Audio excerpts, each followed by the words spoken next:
Give me a little intro there, Gomer. There's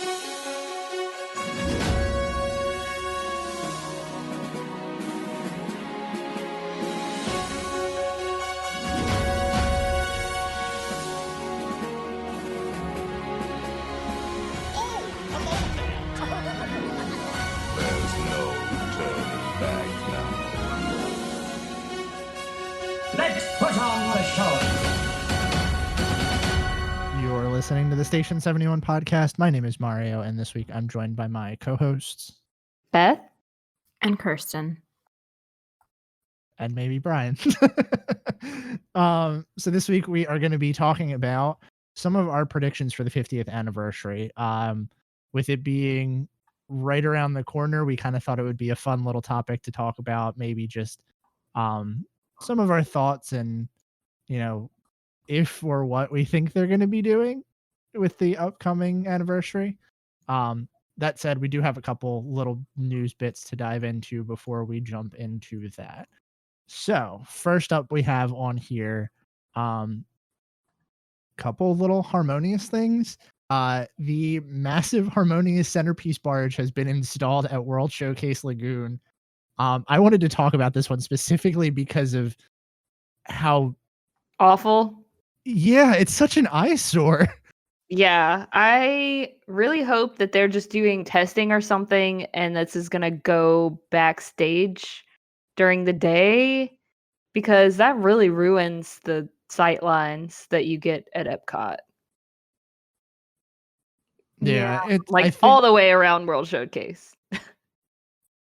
I think the plan was that it was going to, because there's a picture in here that the bridge, one of the bridges is supposed to lift up and it's supposed to be in a spot where they could tuck it away. But I hope that it's not just sitting in World Showcase Lagoon, because it's gross. Yeah. It ruins the vibe of basically all the countries. Like if you look out and that's what you see. It looks like something that would be in the opening ceremony of the Olympics. Yeah. I just feel like it's going to ruin a lot of photos if it just sits there all day. So I hope that it's going to move eventually and it'll be backstage until, an hour before the show starts or whatever. Have y'all seen this harmonious logo? This is the first time I've seen that. And I do have to say, I love that it's the old, the retro Epcot logo. Yeah. I like that too. I like pretty much everything that I've seen about this show so far. It's just that barge needs to go somewhere. Yeah, for sure. So the next thing that kind of ties into that is that Disney started selling corporate packages that include harmonious viewing in October 2021. So I guess they're still planning on it being open and ready by the 50th. What do we think of that? I would say that they're pretty confident. Yeah. If they're selling corporate packages, because they don't want to disappoint corporate people. I feel like if it were just like a dessert package kind of thing, that it would still be kind of up in the air. But I feel like corporate is a different story. So yeah. I think they're pretty confident that it's going to be open in time. Yeah, I think that it's a huge pain to try and refund or do anything like that. So I think they're probably pretty sure. I would hope so, because I feel like them being confident in it opening relatively soon is kind of what it needs, at least at this point. It's been so long since they closed Illuminations, it feels like, and maybe that's just because we're still in March 2020. But I don't know. I would like it to be open soon. I feel like having something new is going to be refreshing as a Disney fan, even if it's just a new nighttime show. Yeah, definitely. So next news topic we have on here is that the hours of operations have extended once again at Walt Disney World for all 4 parks in March of 2021. Now, it's not every day in March. It is some of the days they've extended the hours, kind of like we talked about on the last episode. They had like the one Saturday where Magic Kingdom was open later. So the updated hours include closings up to 10 p.m. at Magic Kingdom, 11 p.m. at Epcot, 8 p.m. at Animal Kingdom, and 8 p.m. at Hollywood Studios. So far, it looks like the 8 p.m. closings are March 12th and the 13th, which, I mean, you know, Hollywood Studios was closing at like 6-ish before, so that's kind of exciting. Yeah, but you have to keep in mind that the reason they're doing this is because of spring breaks. So I feel like that's going to mean that the parks are going to be a little more crowded than they have been recently. Yeah, and I think that's probably also why it's more of an issue. Is it's not because things are safer, it's because of crowd control. Right. So hopefully those extra hours will be, you know, make people spread out a little bit more throughout the day instead of all being in this little compact time span. Yeah. What do you? But I mean, it's Beth, good news for late night people. You're the only one that. What were you saying, Kristen? I would like. Do you think? I mean, because you've been multiple times, right? So do you think that every time you've been, it's been like more crowded? Do you feel like it's getting a little overcrowded?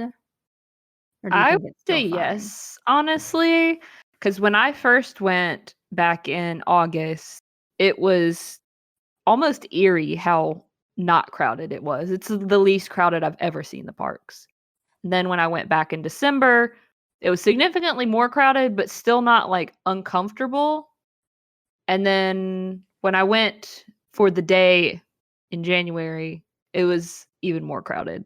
So I feel like it's just gotten progressively more and more crowded as time goes on because people are getting more comfortable with the idea of going out and doing stuff and taking vacations, despite the fact that this pandemic is not over and vaccinations are not at a place where we should all be this comfortable. But also just because Disney has been a place that people have said, oh my God, I felt so safe at Disney. So I feel like word has gotten out and people are like, well, if I'm going to go somewhere, it should be safe like Disney. I'm going to go to Disney. Yeah. I mean, And, you know, the fact that Disney increased capacity by 10%.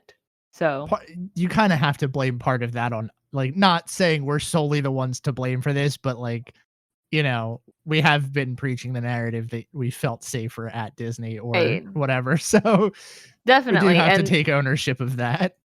That's why I was very careful to say in my December trip review that while I still felt safe, I didn't feel as safe as I did in my August trip. It was much more crowded, but I also feel like I thought that was maybe because of the holidays as well.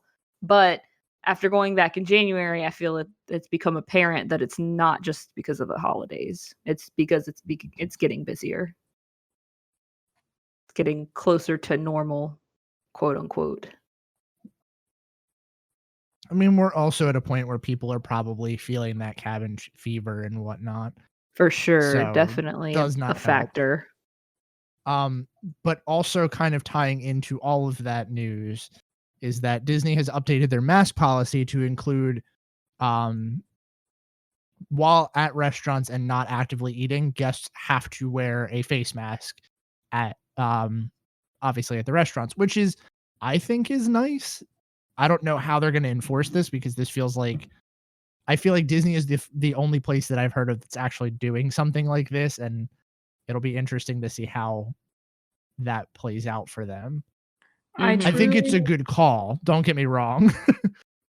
I just feel so bad for the actual employees that are having to enforce this because, you know, there are people that are being so hateful to them when it's really not like, I think it's great, but also the people who are making these decisions are not the ones out doing the work, you know, enforcing this. And it's just really sad. I feel really bad for all of those people who work there who are having to tell people and be the ones getting yelled at.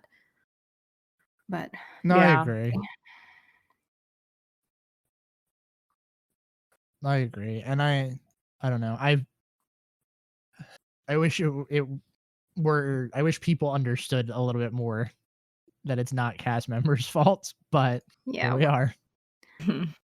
That'll be the day. Yeah.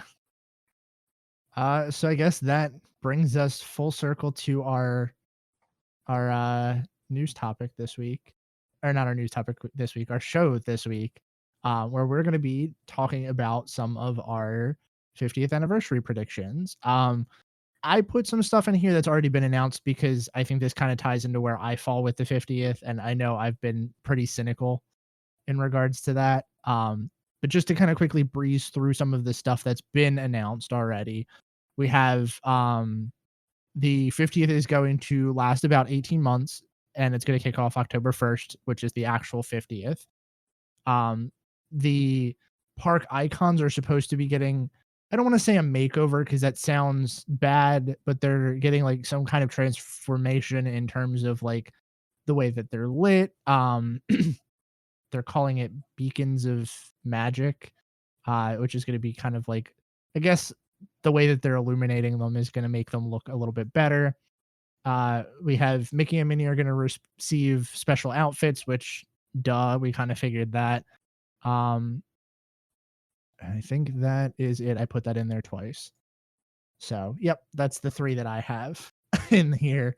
About the stuff that's been announced, how do we feel? Any of this surprising, eye-catching, exciting?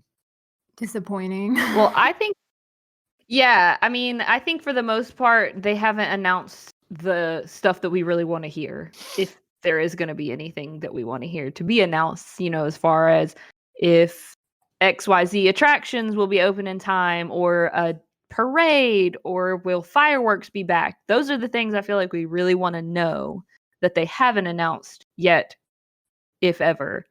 But as far as the stuff that's been announced, I will say that I really like the quote unquote transformations of the icons. I know the Epcot specifically, that one has said that it's going to stay around after the celebrations are all over. I don't know if that's going to be the case for everything, but I think the concept art looks beautiful. So at least we have that to look forward to. I'm a little underwhelmed by Mickey and Minnie's costumes, though. See, and that's not something I've ever cared about, I guess, just because I don't like characters, maybe. But I'm like, to me, that doesn't even warrant an announcement. Like, Yeah.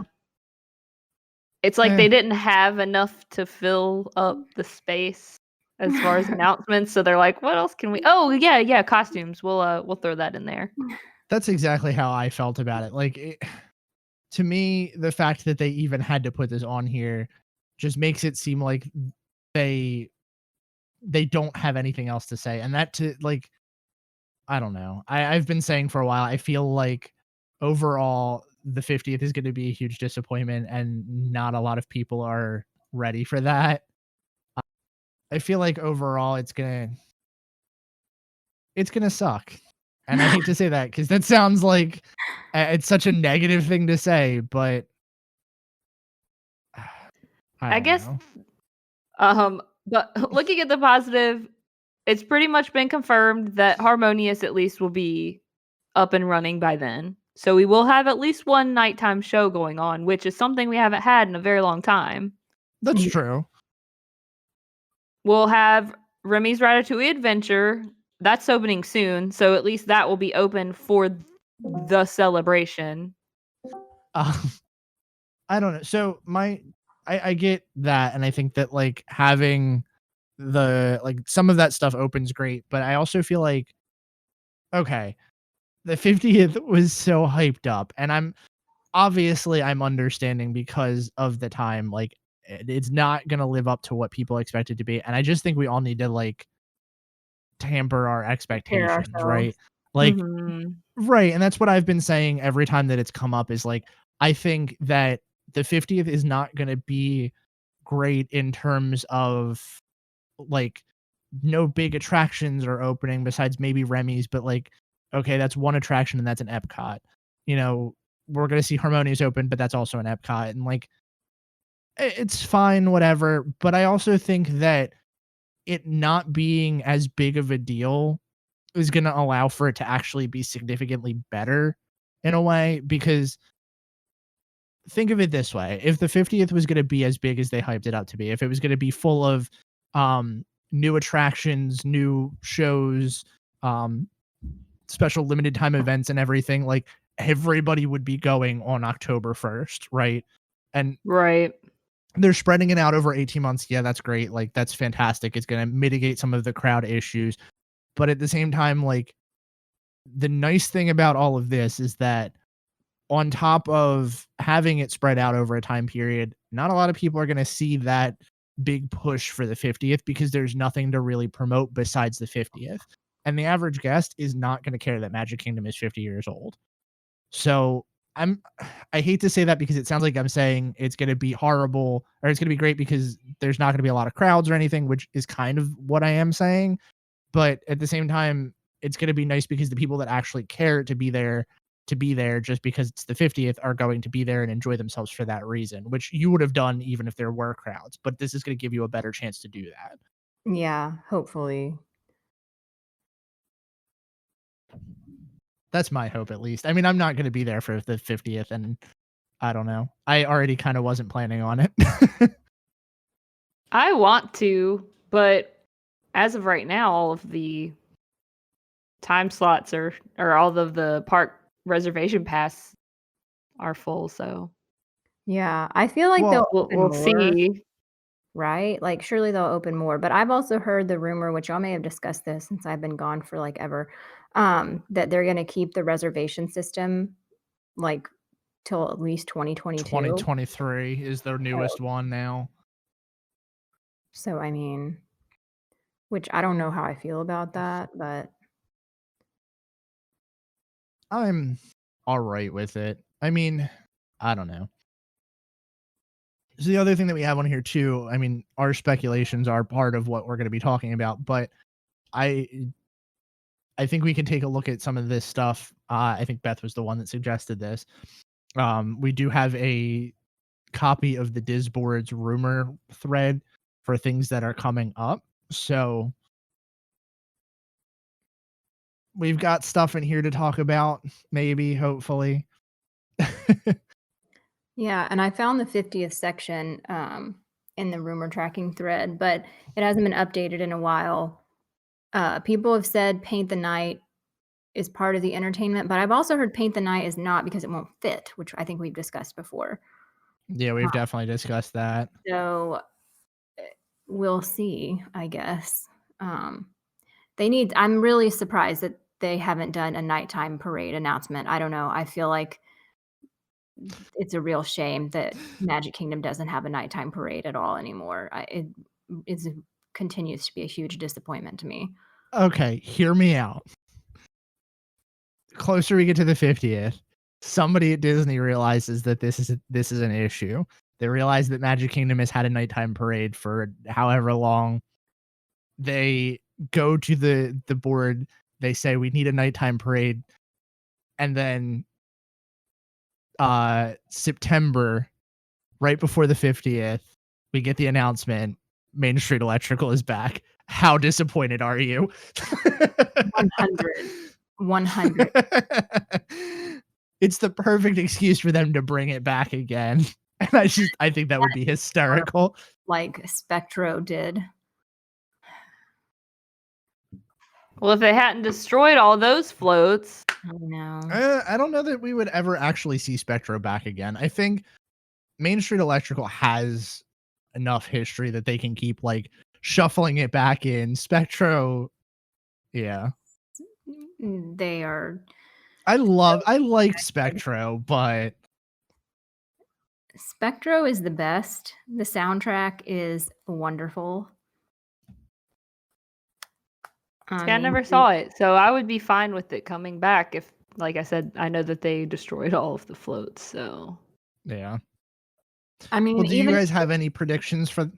God, can't they make Paint the Night just like on a smaller scale? Like, wouldn't be that hard, right? Like, I don't know, like 0.8 to 1 ratio or something. Like, why can't they just do that? Because it's not like that would be any time spent, I don't know, developing and creating. Yeah, I think that would be a great idea because it's never been over here, right?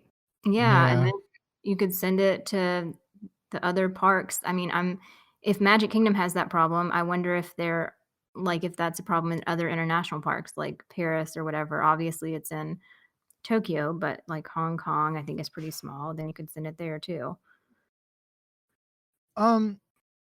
See, my whole thing, and I think I've said this before. I think the problem that Magic Kingdom has with a nighttime parade is just the logistics of it all, right? Like, I think the hardest part that they have to balance right now is really Happily Ever After is a front facing show. You have the projections on the castle, and if you miss that, you're missing about 50% of the show, because it's not solely reliant on fireworks like Wishes was. Wishes was soundtrack and firework based, where you could really see it from anywhere in Magic Kingdom and kind of get that same experience. If you don't have that from Happily Ever After, it's kind of eh. Um, but then on top of that, you have people that gather in the hub because you can only see it from the front side, and you're also eating up a lot of that space where the parade route would run. And then on top of that, with all the people gathering at the front, I think part of the reason that the show does that is because it's so close to the end of the night. After the fireworks are done, it's easier for Disney to funnel all of those people out from the hub rather than all over the park, right? Like, fireworks are done, everybody go home kind of thing. So having the parade that'll run through all of the park is kind of pointless, because half of the park won't necessarily see the parade if it's running like from Frontierland all the way down through Main Street. I don't know. I think logistically it just doesn't make sense to have it with Happily Ever After.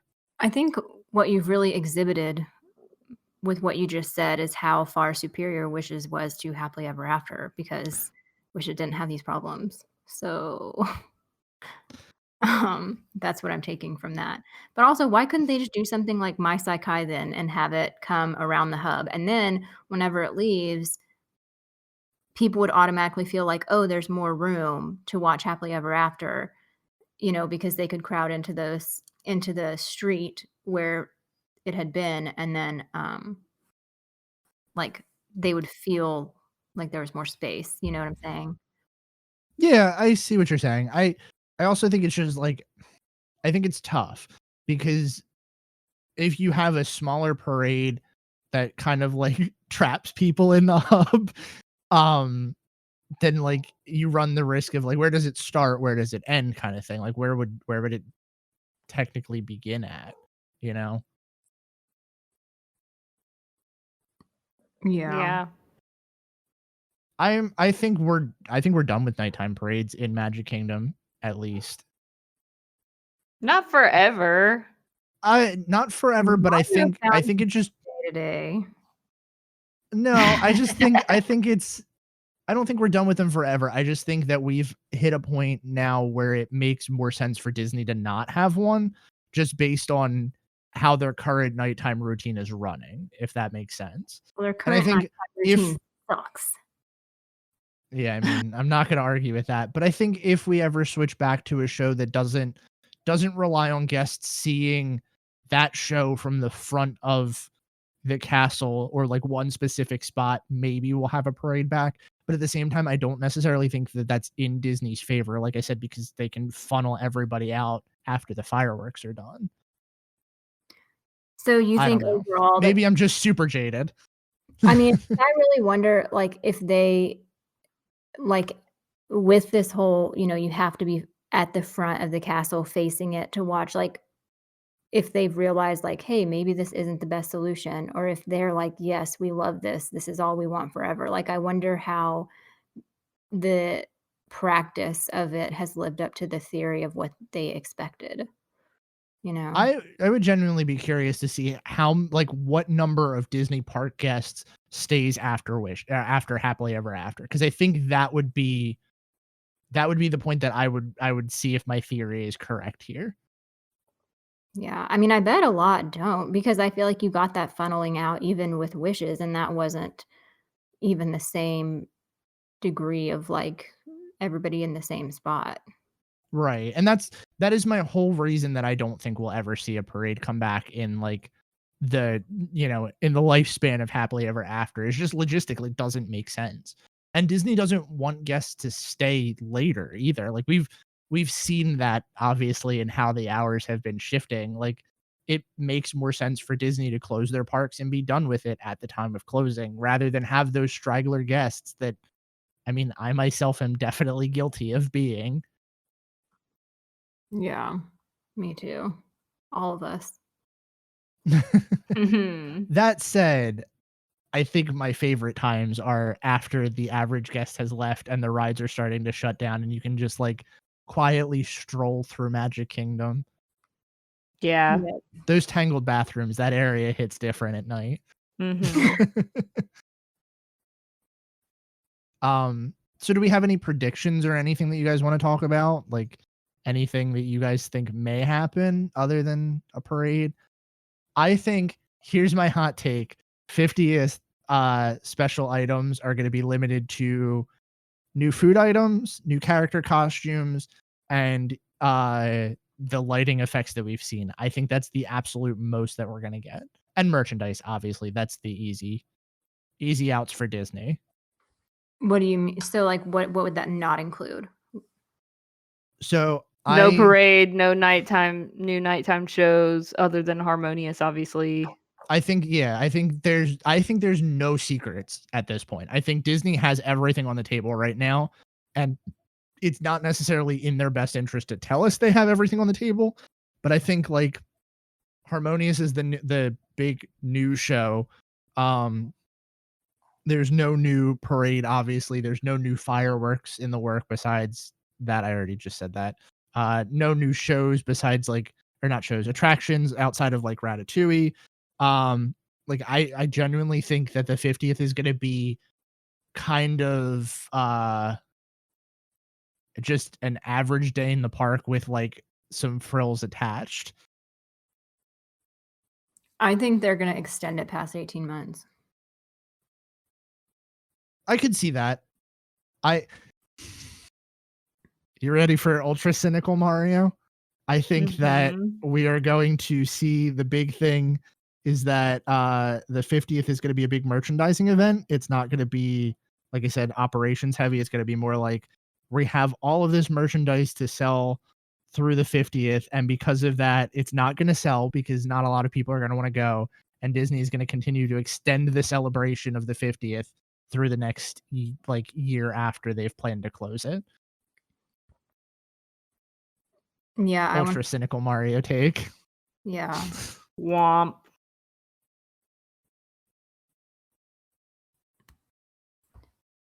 That said, one thing that would be super easy for them to do that I would love for them to do, give me a new castle show, or like some kind of like stage show or something.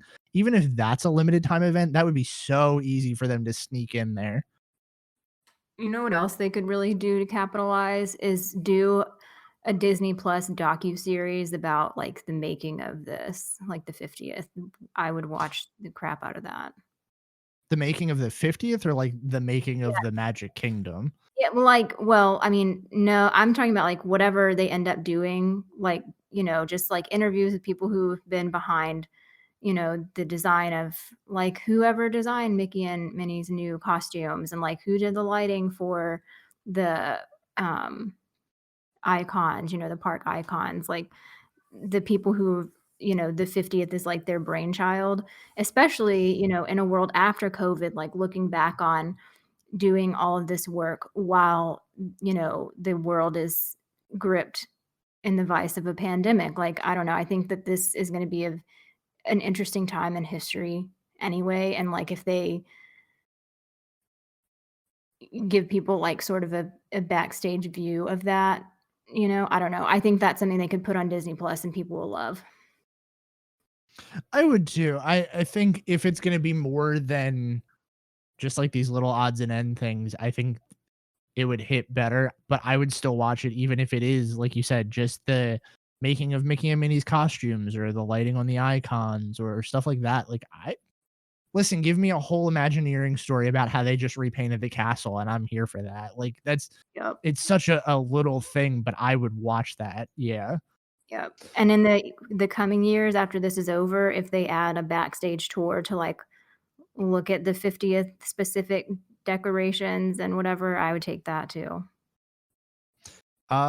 So I don't know. I really have very mild takes on the 50th. Yeah, it's just so hard to know. And I feel like everything that they had planned, I I don't know. I think it probably all just fell apart.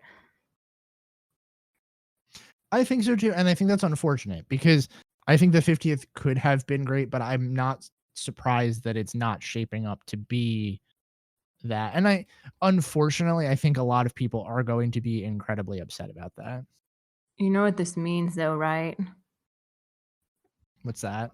In 50 years, we all have to drag our old asses there for the 100th. Mm, See, man, that's one of the reasons I'm most bummed about the 50th being what I think will be kind of a flop is that right now I'm like young enough to be able to go out and enjoy it. When the 100th rolls around, I'm going to be too old to do it the way that it should be done. Hey, Cher can still party at 74. We'll be fine at like 81. there it is. Fine. So let me saying. ask you guys this: in a perfect world, like no COVID, no nothing, like absolutely everything's none of this ever happened, and Disney could have actually done something for the 50th. What would you have wanted? Obviously, keep our expectations real. Like, not every park. Well, I guess that is kind of how Disney announced it, was every park was getting a new attraction, but like keep it realistic, not like complete overhaul of Magic Kingdom to new ride technology. Like, Tron would be open. And then day of meet and greets with like legendary Imagineers. I thought you were gonna say give me like a Walt face character meet and greet. No, that would be they should, like have an official ceremony saying that one man's dream will never ever ever leave for good, and bring back wishes. There, that's my ideal world. I am still, one of the things that I'm like absolutely most bummed about is that Main Street Theater never happened, because I think that would have been the perfect venue for them to like redo One Man Stream, and I would have liked that as a celebration for the 50th, just because it feels like that should be something that's there. Yeah, I would take that. I mean, obviously, Yeah. I don't know. I hope that anything Walt centric would be nice too, but I think they've moved on from him. Oh. That's so sad, but probably incredibly accurate.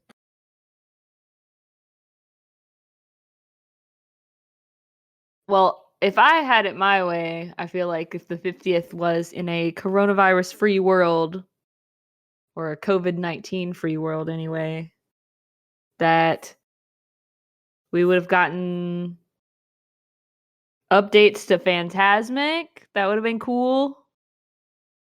And a brand new parade at Magic Kingdom, whether it would be a daytime parade or a nighttime parade, that it would have been a special 50th exclusive. Because I feel like maybe in a good year, Disney would have been willing to dish out the cash for that. Yeah. Repurpose some floats here and there. Maybe even have like elements of parades past, maybe like a new stage show at the castle that was special for the 50th. Like a la Not So Scary or Very Merry. It's like, oh, this is exclusive to this 50th celebration, and then it's gonna go away. Or even just one, like I think how they do Hallowishes, and like the Christmas wishes, just like one night of fireworks, or the whole celebration worth of fireworks. I don't know. Yeah, that would be fun.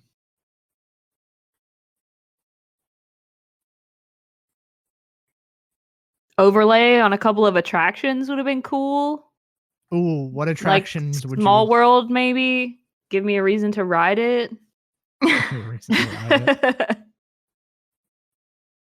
they could have done like, hey, since it's the 50th, we're gonna do Haunted Mansion Holiday and Magic Kingdom for the first time ever. And like that could have been a test run for whether or not we actually get Haunted Mansion Holiday in the future. You Yeah. should email Bob about this. I think these are great Email Bob, and every ideas. director of the board. The Three I don't think the Stooges. Bobs want to hear from us. Yeah, No, they're listening. Of course they are. they can't quit us. I don't know. I don't see, even in like a post-COVID world, or not post-COVID world, but like non-existent COVID world, I don't know what I would even want from the 50th, because it feels like just the idea that this is the 50th anniversary of the Magic Kingdom, it feels kind of like heavy. Like there's a lot of expectations on the line. Like even before they started announcing things, people were planning their trip to be in the Magic Kingdom on the 50th. And I don't know. I don't think I'd want to be responsible for that. What else could have been cool is doing some sort of celebration at the resorts that are also celebrating their 50th. Mm-hmm. Yeah, that'd be Like cool. Fort Wilderness and Grand Flow. I'm sure that they're planning to do something like that. And Contemporary, yeah. I'm sure that they're planning to do something like that. But it's probably just a 50th anniversary cupcake, and we need to accept that. Cupcakes. You need to Cupcakes and t-shirts, I'm telling you. I mean, I will get on the t-shirt game. I can't lie. They'll sucker me in with a good t-shirt, but Beth, these are good ideas. You should apply there. Thanks. Doing something better than than some of the people that work there. So I was about to say, I think I have too much of like a spirit inside of me. probably. I'm too much of a people's person. Like I'm a person of the people. You have too many tattoos. Well, that's true too. Stop you. Hey, maybe they could make an exception like they did for Joe Rohde and his ear. Ugh, Joe.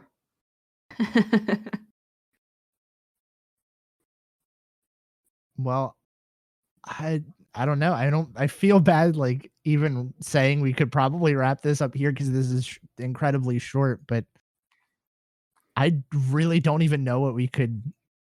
I think the fact that this is short is just like indicative of how everybody feels about the 50th and how there are words at this point, because it's just like so sad.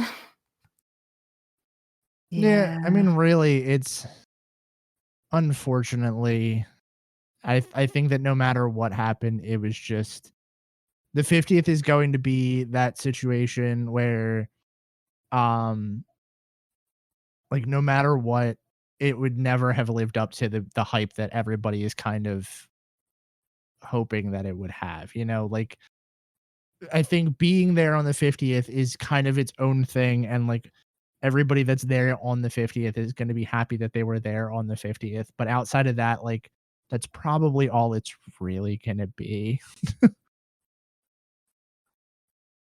Yeah, kind of like the 45th. Yeah, I was there on the 45th and I still have my 45th shirt, and it was cool to be there on the 45th, even though it's not like a landmark year. But I don't know. I feel like if we hadn't had such big expectations, it wouldn't have been so disappointing. And, you know, maybe it'll surprise us. Maybe it'll roll around and a lot more people will be vaccinated than we expected, and that we'll have a handle on this coronavirus thing better than we think at this point we will. But time will tell, I suppose. Oh. Yeah. Yeah, I think everybody's reached the point where they're just trying not to get their hopes up. Yeah. I don't know. At this point, I'm kind of just, I can't wait for it to come around and to see what happens, because I feel like with my expectations so tampered, anything that they do is going to be exciting. And I think that's kind of like where I've landed with all of this and where I want to stay with all of this. Mm-hmm. I don't necessarily want to feel disappointed, I guess. So, yeah. Expectation is the root of all heartache, baby. Keep your expectations low and everything seems awesome. That's what we'll do for the 50th. Yeah. I think that's kind of where I'm going to stay with it too.